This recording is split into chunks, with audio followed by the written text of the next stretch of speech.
الحمد للہ وکفا وسلام علی عباده الذین اصطفى اما بعد فاعوذ باللہ من الشیطان الرجیم بسم اللہ الرحمن الرحیم ان الذین قالوا ربنا اللہ ثم استقاموا تتنزل عليهم الملائكة ألا تخافوا ولا تحزنوا وأبشروا بالجنة التي كنتم توعدون نحن أولياؤكم في الحياة الدنيا وفي الآخرة وَلَكُمْ فِيهَا مَا تَشْتَهِي أَنفُسُكُمْ وَلَكُمْ فِيهَا مَا تَدَّعُونَ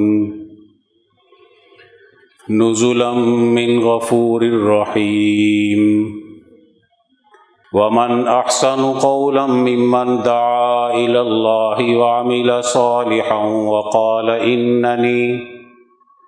وَقَالَ إِنَّنِي مِنَ الْمُسْلِمِينَ وَلَا تَسْتَوِي الْحَسَنَةُ وَلَا السَّيِّئَةُ ادْفَعْ بِالَّتِي هِيَ أَحْسَنُ فَإِذَا الَّذِي بَيْنَكَ وَبَيْنَهُ عَدَاوَةٌ كَأَنَّهُ وَلِيٌّ حَمِيمٌ صدق اللہ العظیم۔ قال النبی صلی اللہ علیہ وسلم اذا وسد الامر الى غیر اہلہ فانتظر الساعة وقال النبی صلی اللہ علیہ وسلم بدأ الاسلام غریبا وسيعود كما بدأ فطوبى للغرباء او كما قال علیہ الصلاۃ والسلام۔ میرے انتہائی قابل احترام معزز ہم سفر دوستو، آج جمعۃ المبارک کا بابرکت دن ہے جس میں مسلمان اجتماعی طور پر نماز جمعہ ادا کرتے ہیں۔ مسلمانوں کا اجتماع ملائے اعلیٰ میں اللہ رب العزت کی بارگاہ میں ایک بہت بڑا وزن رکھتا ہے۔ نیکی پر جتنا بڑا اجتماع ہوگا اللہ تبارک و تعالیٰ کی رحمتیں اتنی ہی اس کی طرف متوجہ ہوں گی، اور خاص طور پر وہ لوگ، وہ جماعت جو غلبہ دین کی جد و جہد کرتی ہے، انسانی سوسائٹی میں اللہ کے دین کے اور اس کے قانون کے غالب کرنے کے لیے ایک نظریے اور ایک فکر پر کام کر رہی ہوتی ہے، جد و جہد کر رہی ہوتی ہے، اس پر اللہ کی رحمت سب سے زیادہ برستی ہے۔ قرآن حکیم میں آتا ہے کہ جو اس کے نظام کو غالب کرنے کی جد و جہد کرتے ہیں، حاملین عرش کے اٹھانے والے فرشتے ان کے لیے دعا کرتے ہیں، دعائے مغفرت بھی کرتے ہیں اور کامیابی کی دعا بھی کرتے ہیں، اس لیے کہ وہ جماعت جو دنیا میں غلبہ دین کی جد و جہد کرتی ہے وہ اللہ کی نمائندہ ہوتی ہے۔ جیسے آسمانوں میں فرشتے ہیں اور وہ آسمانوں کا نظم و نسق چلاتے ہیں، وہ آسمانوں میں اللہ کے نمائندے ہیں۔ الہی پروگرام جو انسانوں پر آسمانوں سے آتا ہے، عرش عظیم سے آتا ہے، قرآن حکیم کی شکل میں جو اس پروگرام سے جڑ جاتا ہے، اس کے لیے محنت اور جدوجہد کرتا ہے، اخلاص اور للہیت پیدا کرتا ہے، تو وہ روئے زمین پر اللہ تبارک و تعالیٰ کے نظام کو غالب کرنے کا نمائندہ جماعت ہوتی ہے، اور کامیابی اس کا مقدر ہوتی ہے، اس لیے کہ اس کے ساتھ تائید الہی، مدد الہی ہے۔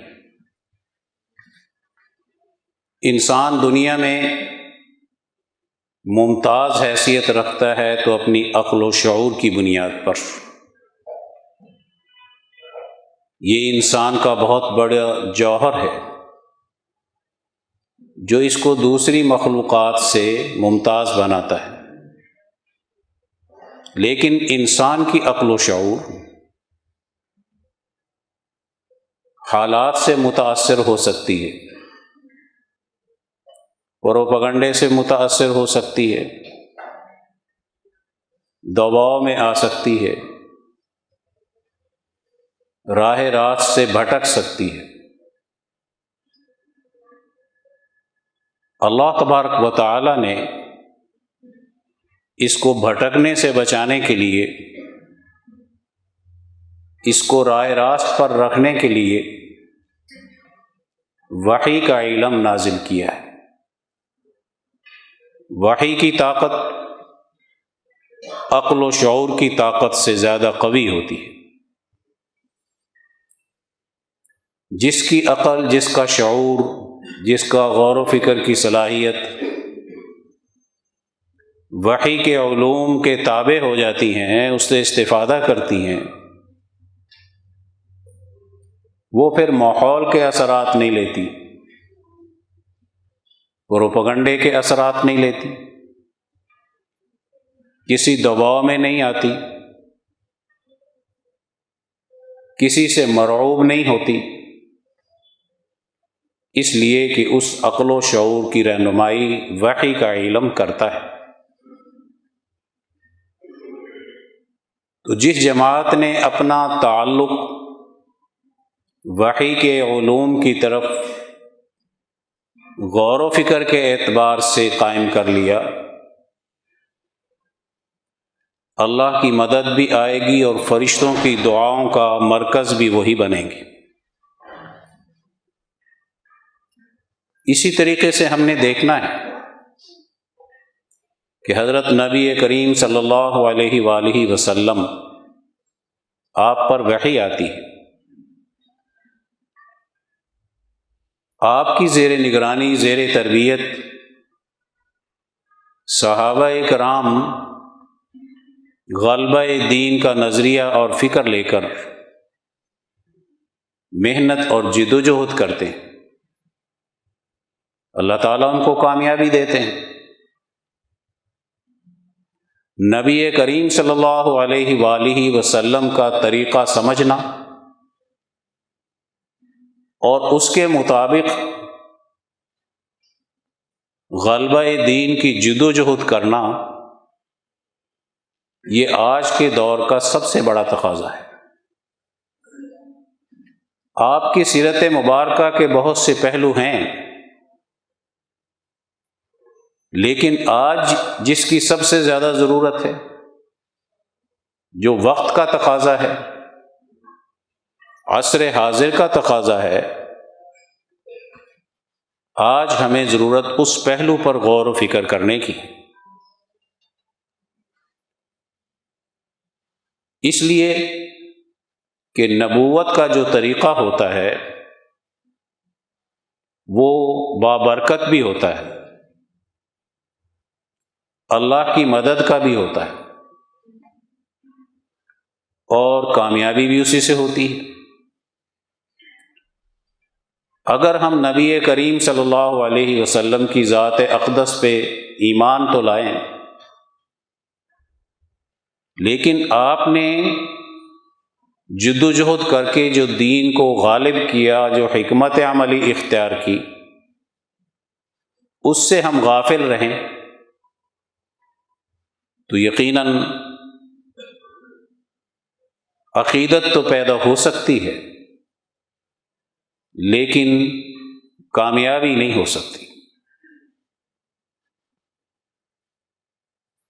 نبوی طریقہ وہی ہے جو میں نے اس حدیث پاک ایک پڑھی ہے، بدأ الاسلام غریبا وسیعود کما بدأ۔ دین اسلام کے غلبے کی دعوت اجنبی تھی جو عام وہاں کے مروجہ دعوتوں سے مختلف تھی۔ نبی کریم صلی اللہ علیہ وسلم نے فرمایا کہ اس کی دعوت اجنبی ہے۔ غریب کہتے ہیں اس مسافر کو جو اس علاقے میں جاتا ہے جہاں اس کو زیادہ لوگ نہیں جانتے، وہاں کے لیے وہ اجنبی ہے۔ اسی طریقے سے جب کسی سوسائٹی میں، انسانی معاشرے میں بہت سی دعوتیں چل رہی ہیں، مختلف طریقے سے لوگ اپنی جماعتیں بنا رہے ہیں، اپنے گروہ بنا رہے ہیں، دعوت دے رہے ہیں، لیکن ان تمام دعوتوں کا نتیجہ نہیں نکلتا، برائی غالب رہتی ہے، دشمن غالب رہتا ہے، مایوسیاں پیدا ہوتی ہیں، تعداد کی طرف توجہ چلی جاتی ہے، شیطانی قوتیں غالب رہتی ہیں اور دعوت دینے والے ناکام رہتے ہیں۔ اس کا بنیادی سبب یہی ہوتا ہے کہ وقت کے تقاضا جس دعوت کا تھا وہ ہم نبوی حکمت عملی کی روشنی میں اختیار نہیں کر سکے تو ناکامی آ جاتی ہے۔ اب نبوی حکمت عملی کیا ہے؟ امام انقلاب مولانا عبید اللہ سندھی رحمۃ اللہ علیہ فرماتے ہیں، ہر جد و جہد، ہر علم حاصل کرنے کا ایک خاص طریقہ ہے۔ اگر اس خاص طریقہ کار کے مطابق ہم جد و جہد کریں، علم حاصل بھی کریں، تو نتائج بھی اسی خاص طریقے کے مطابق آئیں گے، علم بھی اس خاص طریقے کے مطابق آئے گا۔ مثلا اگر کوئی قرآن حکیم اس لیے پڑھتا ہے کہ مجھے ثواب مل جائے، کوئی نور شور نظر آنے لگ جائے، اب اس کے لیے وہ تلاوت پہ تلاوت کر رہا ہے تو ثواب ملے گا۔ اور اگر ایک شخص اس لیے قرآن حکیم پڑھتا ہے کہ میں نے اس کی تعلیم کو معاشرے پہ غالب کرنا ہے، اس کے مطابق میں نے اپنے ملکی سیاست، اپنی قومی سیاست اور بین الاقوامی سیاست تشکیل دینی ہے، اب اس کا نتیجہ مختلف آئے گا۔ صحیح طریقہ کار کون سا ہوگا؟ کہ جو اس طریقے سے پڑھ رہا ہے کہ اس کے نتیجے میں مجھ میں انقلاب کا شعور پیدا ہو جائے، انقلاب کا جذبہ پیدا ہو جائے۔ اس طریقہ کار سے جب قرآن حکیم پڑھے گا تو ہر آیت اس پر غور و فکر بھی کرے گا اور دور کو سامنے رکھ کر غور و فکر کرے گا کہ اللہ تعالیٰ فرماتے ہیں کہ میں نے رسول اس لیے بھیجے ہیں تاکہ ہدایت غالب آ جائے، یہ دین ساری دنیا پر غالب آ جائے۔ تو کیسے آئے گا؟ سوچے گا۔ اللہ تعالیٰ جو آیات میں نے پڑھی ہیں اس میں فرماتے ہیں ہم کامیابی اس کو دیتے ہیں جو دین پر استقامت کا راستہ اختیار کرتے ہیں۔ استقامت کیسے پیدا ہوگی؟ اب اس نے ایک ایک آیت پڑھنی ہے اور اس کو سمجھنے کی کوشش کرنی ہے۔ یہاں اس نے اپنی عقل، اپنا شعور، اپنی قوت متفکرہ قرآن حکیم کے سمجھنے کی طرف متوجہ کر دی۔ لہذا اب اس میں قرآن حکیم باطل قوتوں کے مقابلہ کرنے کا جذبہ پیدا کرے گا، اور جب باطل قوتوں سے مقابلے کا جذبہ پیدا ہو تو پھر استقامت کا امتحان آتا ہے۔ پھر یہ چیز پیدا ہوتی ہے کہ اس باطل قوت کو جو شکست دینی ہے، اس نظام ظلم کو جو شکست دینی ہے، تو اس کے حاملین تو میرے مخالف ہوں گے، اس سے مفادات حاصل کرنے والے تو میرے دشمن ہوں گے، یہ تو میرے راستے میں رکاوٹیں کھڑی کریں گے، طاقت استعمال کریں گے، پروپیگنڈا کریں گے، بہت کچھ کریں گے۔ یہ استقامت کا امتحان ہے۔ جس نے یہ کہا کہ میرا رب اللہ ہے، ثم استقاموا، پھر اس نے اس پر استقامت اختیار کی اور دشمن کی صحیح پہچان حاصل کی، اور دشمن کے مقابلے کے لیے نبوی حکمت عملی اختیار کی کہ یہ دشمن کا نظام انسانیت کے لیے مفید نہیں، اس کو بدلنا ہے، اس میں انقلاب لانا ہے۔ تو ایک یہ طریقہ کار ہے قرآن حکیم کو سمجھنے کا۔ ولی اللہ طریقہ کار آج ہم جس کے مطابق ہم قرآن حکیم سمجھ رہے ہیں، ہم جو یہاں تفسیر پڑھتے ہیں، الفوز الکبیر کی روشنی میں ہمارے علماء قرآن حکیم سمجھاتے ہیں، جو شاہ ولی اللہ صاحب نے قرآن حکیم کے سمجھنے کے لیے اصول، قاعدے، ضابطوں کی روشنی میں ہماری رہنمائی کی ہے، 5 علوم کی روشنی میں۔ اور پھر ہم اس کو جب سمجھتے ہیں اس طریقہ کار سے،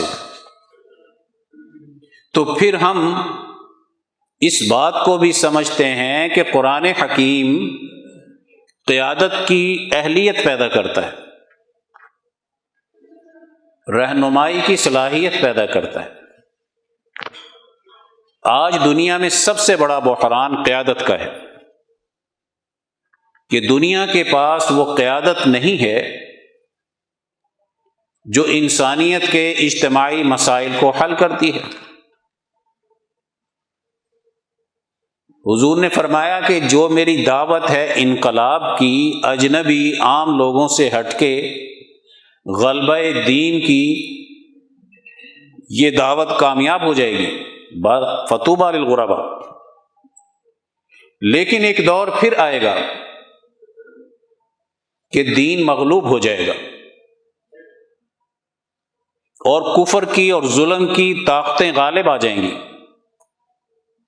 ایک دور پھر آئے گا، وَسَيَعُودُ كَمَا بَدَأَ، پھر اسی کی ضرورت پیش آئے گی۔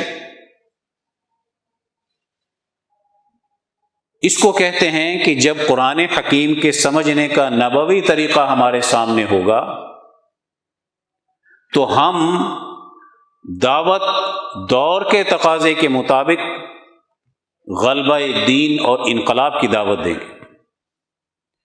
اگر دور کے تقاضے سے ہٹ کر ہم نے کسی اور دعوت کا انتخاب کر لیا تو سوائے اس کے کہ ہم مایوسی کی طرف چلے جائیں اور کچھ نہیں کر سکتے۔ ولی اللہ طریقہ کار ہمیں اسی دعوت کی طرف لوٹاتا ہے جو نبی کریم صلی اللہ علیہ وسلم نے دے کر ایک صالح قیادت پیدا کی تھی، اور وہ قیادت صرف قومی سطح کی نہیں، انٹرنیشنل سطح کی تھی۔ تو انٹرنیشنل سطح کا شعور ہمیشہ اس جماعت میں پیدا ہوگا جس کی دعوت دور کے تقاضے کے مطابق ہوگی۔ آج دور نظام سرمایہ داری کے غلبے کا ہے، آج دور سوشلزم کے غلبے کا ہے، آج دور ڈیوائڈ اینڈ رول کی سیاست کے غلبے کا ہے۔ آج معاشی اعتبار سے انسانیت کی 80-90% آبادی بنیادی ضروریات سے محروم ہے۔ آج علاج کی سہولیات نہیں ملتی، آج تعلیم مہنگی ہے، اول میں تو ویسے ہی ختم ہو گئی۔ آج غلامی کا نظام ہے، مقابلے کی صلاحیت ختم کر دی۔ جس سوسائٹی کے انٹرنیشنل سطح پر یہ حالت بن جائے انسانی معاشرے کی، تو سوچئے کون سی دعوت آج ہمیں دینی چاہیے؟ ہم یہاں تک کیوں پہنچے؟ لا دین قسم کے لوگ تو کہیں گے جی یہ دیندار طبقہ جو ہے اس نے غلط دین پیش کیا، اس لیے ہم یہاں تک پہنچے۔ ہم یہ کہتے ہیں کہ ہم یہاں اس لیے پہنچے کہ ہم یورپین نظام کے غلام بنے۔ دین غالب ہوتا اور پھر دنیا کی یہ حالت بنتی تو ہمیں یہ بات سمجھ میں آتی تھی کہ دین کی وجہ سے یہاں تک پہنچے۔ جب دنیا میں سرمایہ داری نظام غالب ہے، سوشلزم غالب ہے، سائنسی علوم آسمانوں سے باتیں کر رہے ہیں، زمین کے خزانے نکال دیے، بے تحاشا دولت پیدا کر دی، فاصلے سمٹ گئے ہیں، پھر دنیا کی 80-90% آبادی میں بھوک پیاس کیوں ناچ رہی؟ کیا یہ دین کے غلبے کی وجہ سے ہے یا سرمایہ داری اور ظلم کے نظام کے غلبے کی وجہ سے ہے؟ اگر ہم اس طرح جائزہ نہیں لیتے حالات کا تو کبھی ہم دور کے تقاضے کے مطابق دعوت نہیں دے سکتے۔ اور یہ بات ہمارے ذہن میں رہے کہ جو دعوت قرآن حکیم دیتا ہے اس کے نتیجے میں خلافت باطنہ پیدا ہوتی ہے، اور خلافت باطنہ کی جماعت پیدا ہوتی ہے، اور خلافت باطنہ والی جماعت جب آگے بڑھتی ہے تو دنیا میں خلافت ظاہرہ کا نظام قائم ہوتا ہے۔ یہ دعوت جماعت کی تیاری کی ہوتی ہے، جماعت کی تشکیل کی ہوتی ہے، جماعت کے نظریات پر محنت کرنے کی ہوتی ہے۔ یہ دعوت عام نہیں ہوتی، اس کے نتیجے میں خلافت باطنہ کی حامل جماعت پیدا ہوگی، جیسے صحابہ کرام ہوئے۔ تو دور کے تقاضے کے مطابق دعوت دینے سے اس دعوت کا داعی اس چیز کو جانتا ہے کہ آج ہمارے ملک میں، ہمارے انسانی سماج میں کیا خرابیاں ہیں کہ میں نے اس سے کیسے بچنا ہے۔ اس دعوت کا دینے والا داعی جانتا ہے کہ آج سب سے بڑی خرابی اس سماج کی زوال کی غلامی کا نظام ہے۔ اب میں نے اس کو نماز کی دعوت دینی ہے، روزے کی دعوت دینی ہے، حج کی دعوت دینی ہے، کسی اور چیز کی دعوت دینی ہے، یا میں نے سب سے پہلے اس کو غلامی سے آزادی کی دعوت دینی ہے۔ اب اگر اجنبی دعوت ہوگی تو وہ تو یہی ہوگی کہ جب اس نے یہ دیکھ لیا کہ دنیا میں غلامی کی سیاست نے انسانیت کے وسائل پر قبضہ کر لیا، ان کی تعلیم پر قبضہ کر لیا، ان کی تہذیب پر قبضہ کر لیا، ان کی عدالت پر قبضہ کر لیا، ان کی سیاست جمہوریت پر قبضہ کر لیا، تو کیا میں اب دعوت اس سے ہٹ کر کوئی دوں گا کہ میں نے اس سیاست سے میں آزادی حاصل کر لوں اس بنیاد پر کہ میں نے کسی اور دعوت کا آغاز کر دیا؟ تو دور کے تقاضے کی دعوت کیا ہوتی ہے کہ اس کے داعی میں یہ شعور ہوتا ہے، وہ یہ سوچتا ہے کہ آج ہم زوال مذہبی اعتبار سے ہو یا کسی قوموں کے اعتبار سے یہ کیوں آیا، اس کے اسباب پہ غور کرتا ہے، پھر دور کے تقاضے کے مطابق دعوت دیتا ہے، اور دعوت بھی جماعت کی تشکیل کی دیتا ہے، وہ قوم کو تیار نہیں کرتا۔ نبی کریم صلی اللہ علیہ وسلم نے جماعت کی تشکیل پہلے کی ہے اور ابو جہل کی سیاست کو چیلنج کیا ہے، اس کے طرز حکمرانی کو چیلنج کیا ہے، اس کی غلامی کے سسٹم کو چیلنج کیا ہے جس کی بنیادیں شرک کے فکر پر تھی، ناقص تھی، جس کی بنیادیں خاندانی سوچ پر تھی، انسانیت کی سوچ پر نہیں تھی، خرابی کی جڑ کو سمجھا ہے۔ آج اگر مسلمان یہ سوچتا ہے، ایک سچا داعی انقلابی ذہنیت سے، تو وہ یہ سوچتا ہے کہ میری سیاست کے ساتھ ساتھ میری معیشت پر بھی زوال ہے، میری زراعت فیل ہے، میری تجارت فیل ہے، میرا صنعتی نظام فیل ہے، میرا بازار فیل ہے، میرے وسائل پر قبضہ دشمنوں کا ہے، وہ یہ سوچتا ہے۔ اب اس کی دعوت کا جو شعور اس کو دعوت کی بنیاد پر حاصل ہوا، وہ یہ سوچے گا کہ کون سا معاشی سیٹ اپ سوسائٹی میں آئے گا کہ سوسائٹی وسائل پر قبضہ کرنے والی طاقت سے مقابلہ کر کے، مزاحمت کر کے ایک اچھا سسٹم سوسائٹی کو دے، معاشی۔ یہ اس چیلنج کو سمجھتا ہے کہ جب کسی قوموں پر معاشی زوال آتا ہے، سیاسی زوال کے بعد ان قوموں کی ترقی رک جاتی ہے، ضروریات زندگی سے وہ قومیں محروم ہو جاتی ہیں، ان قوموں میں نفسیاتی امراض جنم لیتے ہیں، ان قوموں میں عداوتیں، دشمنیاں پیدا ہوتی ہیں،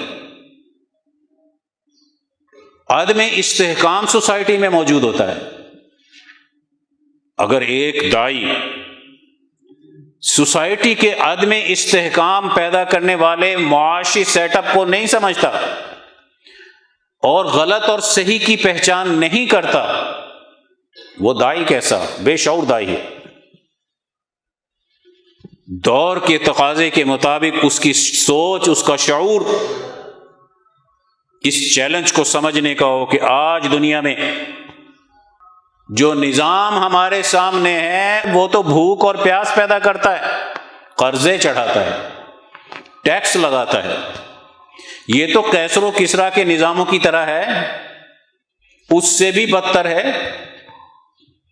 اس کا تو حکمران طبقہ تعیشات میں مبتلا ہے، اس کے عوام الناس تو 18-20 گھنٹے کام کر کے بھی، ملٹی نیشنل کمپنیوں کی غلامی کر کے بھی اپنے بچوں کا پیٹ نہیں پال سکتی۔ اس کا تو نوجوان اتنا بے شعور ہو گیا کہ دشمنوں کا آلہ کار بن کے معیشت میں اپنے ملک کے زر مبادلہ کو دوسرے ملک میں پہنچا کر اپنے ملک کو دیوالیہ کرنے میں کردار ادا کر رہا ہے۔ جب کسی سوسائٹی میں داعی کو یہ پتہ ہی نہیں ہے کہ میرے وقت کا چیلنج میرے دین کے اعتبار سے، قرآن حکیم کی تعلیم کے اعتبار سے کیا ہے، تو وہ دعوت کیسے دے گا بھائی؟ اور وہ پھر کیسے یہ شعور حاصل کرے گا کہ معاشرے میں جو اس وقت میں معاشی زوال ہے تو کن اصولوں پر دین اسلام معاشی بنیادیں قائم کرتا ہے، وہ اصول ہیں کیا؟ وہ مجھے نہیں آئیں گے تو میں تو ناقص دعوت دینے والا ہوں، اور دنیا میری بات سنے گی نہیں۔ مجھے تو یہ سوچنا تھا کہ حق معیشت میں مساوات کا درس کیسے دیتا ہے قرآن حکیم، درجات معیشت میں فرق کا درس کیسے بیان کرتا ہے، محنت کی بنیادوں پر ترقی کی بنیادیں کیسے قائم کرتا ہے، احتکار و اقتناص سے کیسے بچانے کی بات کرتا ہے، دولت کو ذخیرہ اندوزی کرنے سے کیسے روکنے کے اصول، قاعدے اور ضابطے دیتا ہے۔ اگر آج مجھے قرآن حکیم کی تعلیم کی روشنی میں یہ معاشی اصول آتے ہوں تو میں نظام سرمایہ داری اور نظام سوشلزم کے معاشی نظاموں کے مقابلے پر ایک اچھا باشعور معاشی سیٹ اپ دے سکتا ہوں، اس لیے کہ مجھ میں یہ شعور موجود ہے کہ میں آج کے معاشی چیلنج کو سمجھ کر الہی قوانین کی روشنی میں، دین الہی کے غلبے کی روشنی میں، دین الہی کی فلسفی کی روشنی میں آج میں دہریت کے سیلاب کا مقابلہ بھی کر سکتا ہوں اور معیشت کے سیلاب کا بھی کر سکتا ہوں۔ یہ ہے بدا الاسلام غریباً وسیعود کما بدا۔ آج کے دور کے چیلنج کو یہ سمجھتا ہے کہ دنیا میں بحران جو پیدا کیے جا رہے ہیں وہ سیاسی بنیادوں پر بدامنی پیدا کر کے ہیں، غلامی پیدا کر کے ہیں، معاشی بنیادوں پر وسائل پر قبضہ کر کے ہیں۔ اور آج کے دور میں قبضے کے طریقے کیا ہیں؟ کیسے کمپنیز کے ذریعے سے سیاست کو غلام بنایا جاتا ہے، کمپنیز کے ذریعے سے کیسے ملکوں کے وسائل کو غلام بنایا جاتا ہے، ان کی آزادی کو سلب کیا جاتا ہے، خارجہ اور داخلہ پالیسی کیسی بنائی جاتی ہے۔ اگر آج مجھے اپنے دین کے پلیٹ فارم سے ان کا شعور نہیں ہے تو میں دور کے تقاضے کی دعوت نہیں دیتا۔ میں معاشی زوال سے اگر قوم کو نہیں نکال سکتا تو اس دنیا کو جہنم بنانے سے کوئی طاقت نہیں روک سکتی۔ میں اگر سیاسی زوال سے اپنی قوم کو نہیں نکال سکتا تو آج لڑائی جھگڑے عداوتیں اور دشمنیوں سے دنیا کی کوئی طاقت ہماری نماز کی دعوت سے نہیں روک سکتی۔ نماز نیکی کی دعوت ہے، اچھی دعوت ہے، لیکن چیلنج کیا ہے؟ دشمن کہاں سے غالب آیا؟ آج چیلنج تو ہمارے سامنے وہ قوانین ہیں جو آج ہم غلامی کے دور کے اپنے سینے سے لگائے پھرتے ہیں، جس نے ہمارے اداروں کو تباہ کیا ہوا ہے۔ تو جب کسی قوم کے آئینی قانونی چیزیں اس کے غلامی کے تقاضوں کے ساتھ ہو اور وہ قانون الہی کی جگہ پر غلامی کے قوانین کا اتباع کرنے لگ جائے، اب جو داعی ہوگا وہ سب سے پہلے یہ کہے گا کہ اس قانون کا خاتمہ کرو جو دور غلامی کے تقاضے پورے کرتا ہے، اور اس کی جگہ پر قوانین الہیہ کو غالب کرو۔ اگر ایک داعی اس کو نہیں سمجھ سکتا کہ قوانین الہیہ آج مغلوب ہیں اور قوانین ظالمانہ آج غالب ہیں، سود کے قوانین غالب ہیں، آج ظلم کرنے کے قوانین غالب ہیں، بکاؤ مال کے قوانین غالب ہیں، آج ہمیں جو کچھ پڑھایا جا رہا ہے رجعت پسند طاقت اس کی حامل بنی ہوئی ہے۔ دور کے تقاضے کی تعلیم دور کے چیلنجز کو سامنے رکھ کر بنائی جاتی ہے، دور کے تقاضے کے مطابق دین کی دعوت جس طاقتوں کے ہم غلام بنتے ہیں ان کو سامنے رکھ کر کی جاتی ہے۔ آپ نے کبھی سوچا غلام ہیں ہم سرمایہ داری نظام کے اور جنگ لڑ رہے ہیں روس کے خلاف، غلام ہیں ہم سرمایہ داری نظام کے، برطانوی سامراج کے اور امریکی سامراج کے، اور ہم لڑ رہے ہیں ہندوستان سے، ہم لڑ رہے ہیں بریلوی سے، ہم لڑ رہے ہیں دیوبندی سے، ہم لڑ رہے ہیں شیعہ سے، ہم لڑ رہے ہیں سنی سے، ہم لڑ رہے ہیں مسجدوں میں۔ جو قومیں اس طرح انتظار میں بیٹھتی ہیں، اللہ تعالیٰ کہتا ہے میں اس کی جگہ پر دوسری قوم سے کام لے کر اس کو تباہی اور بربادی میں ڈال دیتا ہوں۔ اللہ کی طاقت کے سامنے کیا ہے؟ اگر ہم بیدار نہیں ہوں گے نظام سرمایہ داری کے نکالنے کے لیے، تو وہ تو چائنا والوں کے ہاں بھی یہی نظام سرمایہ داری تھا، روس میں بھی یہی نظام سرمایہ داری تھا، اور ممالک میں بھی نظام سرمایہ داری تھا، سوشلسٹوں کو اٹھا کر اس کے خلاف انقلاب برپا کرا دیا۔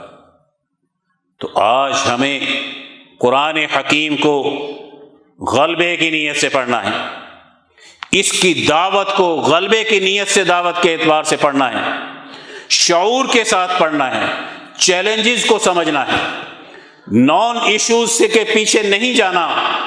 آج یہ توہین کرانا ضرورت ہے نظام سرمایہ داری کی، جس کے نتیجے میں وہ ہمارے اصل مسائل سے توجہ ہٹا کر ہمیں دوسری طرف لگانا چاہتا ہے، ہماری ان مذہبی جماعتوں کو زندہ رکھنا چاہتا ہے جو بنائی ہی فرقہ واریت کے لی گئی ہوتی ہیں، جو سسٹم سے کاٹ کر الگ سے دعوت دے رہی ہوتی ہے، اس کی طرف لے کر جاتا ہے۔ ان کی بقا اس کی ضرورت ہے، اس لیے اس طرح کی چیزیں پیدا کر کے ان کو قائم رکھتا ہے۔ آج وہ سیاست جو سامراجی طاقتوں نے ہمارے سامنے غالب کی تھی یورپ کی سیاست کے نتیجے میں، یورپ کی جمہوریت کے نتیجے میں، آج تمہارا سیاستدان اسی جمہوریت کو سینے سے لگا کر آپس میں لڑ رہا ہے، اپنی طاقت کو ضائع کر رہا ہے۔ ہم نے سوچنا ہے۔ آج امام انقلاب مولانا عبید اللہ سندھی فرماتے ہیں، میں نے بڑا غور کیا کہ آج کے دور کی جمہوریت میں اور اسلامی نظام حکومت میں فرق کیا ہوتا ہے، فرق کیا ہوتا ہے۔ تو میں نے غور و فکر کے بعد اس بات کا پورا اندازہ لگا لیا کہ آج کی جمہوریت رجعت پسند جماعتوں کے ہاتھ میں ہے،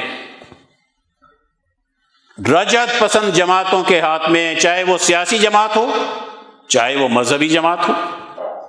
یہ سرمایہ داری نظام کے تابع ہے، جس کی جمہوریت رجعت پسند ہو، مروجہ ظالمانہ نظام کی حامل ہو، اس میں جو جماعت بھی الیکشن لڑے گی تو وہ اسی نظام کو بچائے گی جو نظام انسانیت کے لیے نقصان کا باعث ہے، اس کی ترقی کو روک رہا ہے۔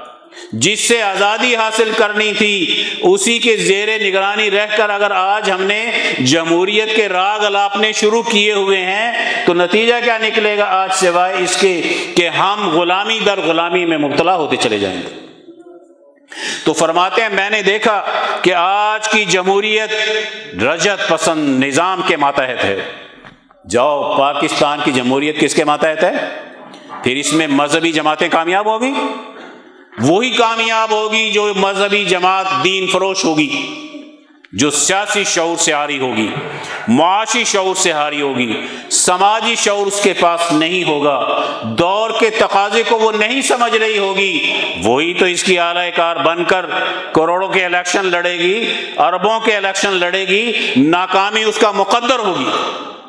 کیوں؟ اس لیے کہ اسے پتہ نہیں اسلام کا نظام حکومت پہلے سب سے اپنا نظام قائم کر کے جمہوریت کی بات کرتا ہے۔ جی اسلام خلافت کا نظام لے کر آئے گا۔ جب کوئی سسٹم آ کر چلا جاتا ہے دوبارہ نہیں آیا کرتا۔ خلافت ایک طرز حکومت ہے، بادشاہت ایک طرز حکومت ہے، جمہوریت ایک طرز حکومت ہے۔ اگر نظام رجعت پسندانہ ہو تو خلافت کے نتیجے میں بھی انسانیت پہ نقصان کا نظام غالب آ جائے گا۔ اگر سوسائٹی میں سسٹم ظالمانہ اور رجعت پسندانہ ہو تو بڑے سے بڑا بادشاہی نظام بھی اس کو سیدھے راستے پر نہیں لا سکتا ہے، اور بڑے سے بڑا جمہوریت کا چیمپئن بھی اس کو نہیں لا سکتا ہے، اس لیے کہ نظام درست نہیں ہوتے۔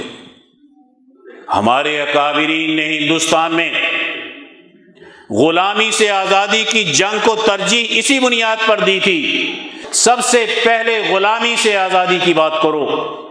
غلام ساری آبادی یہاں کی ہوئی ہے، چاہے وہ ہندو ہو، سکھ ہو، پارسی ہو، مسلمان ہو، عیسائی ہو، یہودی ہو، کوئی ہو۔ جب ساری آبادی غلام بنی ہے تو ترجیح کیا ہونی چاہیے تھی کہ سب سے پہلے غلامی سے آزادی حاصل کر کے ہم اپنا نظام مملکت آزادی اور حریت کے اصول پر قائم کریں۔ آج بھی آپ غلام ہیں۔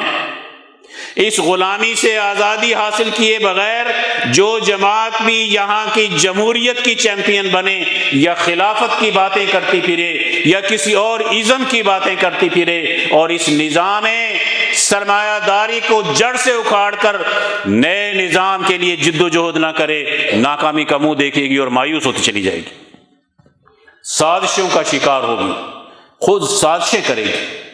اس لیے آج ضرورت اس بات کی ہے، اسلام کا نظام حکومت پہلے غالب آتا ہے، پھر اس کے مطابق دور کا جو تقاضا ہوتا ہے، خلافت کا ہے، بادشاہت کا ہے، جمہوریت کا ہے، جو تقاضا ہوتا ہے اسی کے مطابق وہ اپنا نظام تشکیل دیتی ہے۔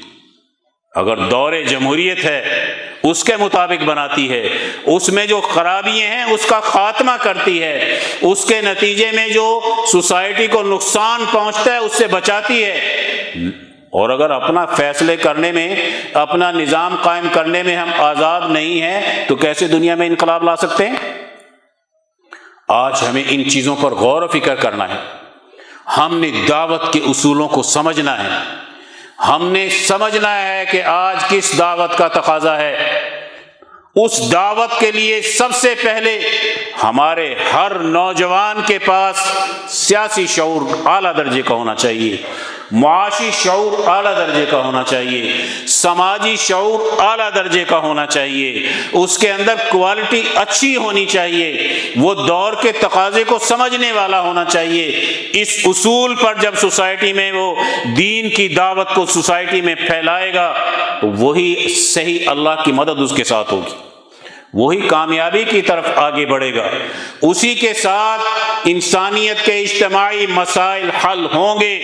اگر آج کی دعوت انفرادیت کی ہے، امام شاہ ولی اللہ رحمۃ اللہ علیہ فرماتے ہیں دین کو سب سے زیادہ نقصان اتنا دشمن سے نہیں پہنچتا جتنا ناقص دین پیش کرنے سے پہنچتا ہے۔ ناقص دین پیش کرنا، کل دین سے کاٹ دینا، اس سے سب سے زیادہ نقصان پہنچتا ہے۔ تو اگر ہم آج اس چیز کو سامنے رکھیں، امام شاہ ولی اللہ رحمۃ اللہ علیہ نے جو ہماری رہنمائی کی کہ ہمیں سوچنا ہے ناقص دین کی دعوت سے دین کو سب سے زیادہ نقصان پہنچتا ہے۔ اور ہمارے حضرت رحمۃ اللہ علیہ فرمایا کرتے تھے کہ جب تک دین کی مرکزیت قائم نہ ہو تو دین کو شعبہ میں تقسیم کریں گے تو ہر شعبہ ناکام ہو جائے گا، اور جب دین کا مرکزی سسٹم غالب آ جائے پھر دین کو شعبوں میں تقسیم کرو گے تو ہر شعبہ نتائج دے گا۔ آج ہماری مرکزیت غلام، ہماری معیشت ظالمانہ، ہمارا نظام عدالت جھوٹ پر مبنی، ہماری تہذیب ثقافت نہیں، ہمارا سوسائٹی کے اندر کوئی عزت وقار اپنے سسٹم کے اعتبار سے نہیں، مرکزیت پر غلبہ ہے ایجنٹوں کا، مرکزیت پر غلبہ ہے دشمن طاقتوں کے اعلی کاروں کا۔ جب مرکزیت دہریہ قوموں کے زیر نگرانی چلی گئی، جب آج کی مرکزیت سرمایہ داری نظام کی حامل بن گئی تو پھر شعبوں میں کام کرنے والے سب ناکام ہوتے چلے جائیں گے۔ آج ہم کیوں ناکام ہیں؟ مدارس بھی ناکام نظر آتے ہیں، تبلیغ والے بھی ناکام نظر آتے ہیں، مذہبی بھی ناکام نظر آتے ہیں، خانقاہیں بھی ناکام نظر آتی ہیں۔ کیوں ناکامی آئی؟ برائی بڑھ رہی ہے، عذاب کی طرف جا رہے ہیں، ہم معاشی تنگی کی طرف جا رہے ہیں، بد امنی کی طرف جا رہے ہیں، ہم تباہی کے انتہا پر کیوں پہنچے؟ جماعتیں تو پہلے سے زیادہ ہیں، دین کا کام تو پہلے سے زیادہ ہے، بڑے بڑے چینلز ہمارے دین کی دعوت کی باتیں کر رہے ہیں، لیکن ہم یہ دیکھتے ہیں پھر تیزی سے زوال آ رہا ہے۔ کیوں آ رہا ہے؟ مرکزیت دشمن کے ہاتھ میں ہے، اور ہم دعوت وہ دے رہے ہیں جو ایک جز کی ہے، ناقص ہے۔ ضرورت اس دعوت کی ہے جس کے ذریعے سے سوسائٹی کے اندر مرکزیت دین کے غلبے کے اعتبار سے ہماری قائم ہونی چاہیے۔ جب یہ قائم ہو جائے گی مرکزیت، آپ کا مدرسہ بھی آزادی کے رہنما پیدا کرے گا، ترقی والے رہنما پیدا کرے گا۔ جب یہ مرکزیت قائم ہو جائے گی معیشت خوشحالی کی طرف آگے بڑھے گی۔ جب یہ مرکزیت قائم ہو جائے گی عدالتیں عدل و انصاف کی طرف آگے بڑھیں گی۔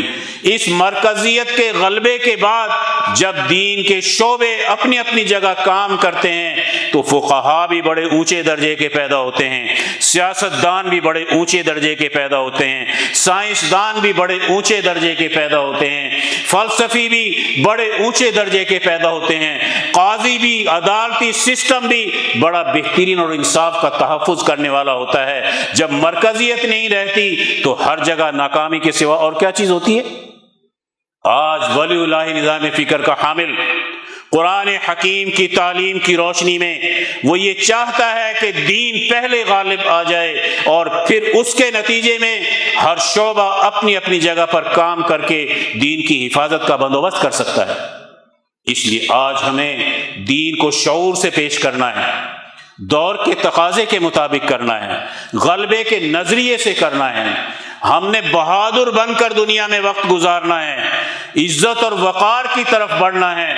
ہم ہندوستان میں دیکھتے ہیں سارا ہندوستان بے شک غلام بن گیا، لیکن آزادی اور حریت والے علماء حضرت شیخ الہند کو یہ نظام جھکا نہیں سکا ہے، مولانا عبید اللہ سندھی کو یہ نظام جھکا نہیں سکا ہے، یہ مولانا رشید احمد گنگوہی کو یہ نظام جھکا نہیں سکا ہے۔ بڑے بڑے علماء ربانی جنہوں نے آزادی اور حریت کے نظریے پر دین سیکھا تھا، یاد رکھو اس کو ہندوستان کا برطانوی نظام اپنا غلام نہیں بنا سکا۔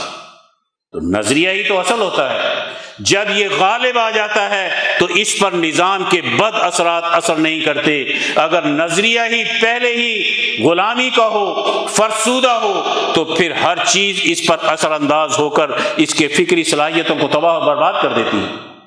اس لیے فکری صلاحیتیں اونچی ہوں، عقل و شعور اونچا ہو، آزادی اور حریت کا جذبہ ہو، ہمت اعلیٰ درجے کی موجود ہو، کوئی دنیا کی طاقت اس جماعت کو جو سوسائٹی کے اندر اللہ کے دین کو غالب کرنے کے لیے، عدل و انصاف کو غالب کرنے کے لیے جد و جہد کر رہی ہوتی ہے، کوئی دنیا کی طاقت اس کو شکست نہیں دے سکتی۔ اس لیے میرے عزیز دوستو، یہاں آپ کا آنا یہ عام رسمی نہیں ہے، یہ ولی اللہ نظام فکر کے تحت ہے۔ اس کی بہت بڑی تاریخ ہے، اس کے تاریخی کارنامے علماء ربانی کے ہیں۔ اس کے بانی نے آزادی اور حریت کا جذبہ کالج اور یونیورسٹی کے نوجوان میں جا کر شیخ الہند کے آزادی اور حریت کا جذبہ پیدا کیا ہے، امام انقلاب کی آزادی اور حریت کا جذبہ پیدا کیا ہے۔ علماء ربانی نے جو آزادی اور حریت کے لیے سوسائٹی کے اندر ایک بہترین کردار ادا کیا تھا، آج اس خطے میں رہ کر حضرت اقدس شاہ سعید احمد رائے پوری نے آزادی اور حریت کی اسی طرح حفاظت کرنے والی جماعت پیدا کر دی۔ اس کا ایک بہترین تاریخی تسلسل ہے۔ آج ہماری ذمہ داری ہے، ہم پر یہ بوجھ ہے، انہوں نے اپنی زندگی میں اپنا کام کر دیا ہے، آج اتنی بڑی جماعت محنت کر رہی ہے، جد و جہد کر رہی ہے، تو اس کا نتیجہ یہ اسی لیے صحیح نکلے گا کہ اس نے ان کی جانشینی کا صحیح کردار ادا کر دیا۔ آج جماعت جانشین ہے، آگے بڑھ رہی ہے، ان کے جانشینی کی زیر نگرانی بڑھ رہی ہے۔ تو جب صحیح ٹریک پر جماعت موجود ہو، دعوت صحیح دے سکتی ہو، عقل و شعور کے زیور سے آراستہ ہو، اس کے اندر دور کے تقاضے کے سمجھنے کی اہلیت موجود ہو، اس جماعت کے ساتھ اللہ کی مدد ہوتی ہے، وہی کامیابی کی طرف آگے بڑھتی ہے۔ کوئی اسے مرعوب نہیں کر سکتا، کوئی اسے اپنے سامنے دبا نہیں سکتا، کوئی اس کو اپنے پیچھے نہیں لگا سکتا۔ ہم نے دیکھا ہے بڑے بڑے دعوے کرنے والے سسٹم ان کو اپنے پیچھے کیسے لگاتا ہے، ان کا گھیراؤ کیسے کرتا ہے اور کیسے اپنے مفادات کے لیے استعمال کرتا ہے، ہم آج اس کی تاریخ سے واقف ہیں۔ الحمدللہ، اللہ کا شکر ہے، حضرت اقدس شاہ سعید احمد رائے پوری رحمۃ اللہ علیہ کی محنت کے نتیجے میں آج یہ اپنے آزادی اور حریت کے نظریے پر، سیاست میں امن کے نظریے پر، معیشت میں خوشحالی کے نظریے پر، سماج کے اندر عدل و انصاف کے نظریے پر، ترقی کے نظریے پر اپنے نوجوان کی صحیح تربیت کر رہا ہے۔ اللہ سے دعا ہے ہم ان علماء ربانی کی زیر نگرانی رہ کر ہم علماء ربانی کی زیر نگرانی رہ کر قرآن حکیم کو سیکھیں، احادیث مبارکہ کو سیکھیں، صحیح دین کا شعور حاصل کریں۔ ہم ان کی نگرانی میں جتنے اچھے طریقے سے ان کی نگرانی میں چلیں گے، گمراہی سے اپنے آپ کو بچائیں گے، پروپیگنڈے کے اثرات سے اپنے آپ کو بچائیں گے۔ اللہ تعالیٰ مجھے اور آپ سب کو دین کا صحیح فہم نصیب فرمائے، غلبہ دین کی جد و جہد کے لیے ہم سب کو قبول فرمائے۔ وآخر دعوانا الحمدللہ رب العالمین۔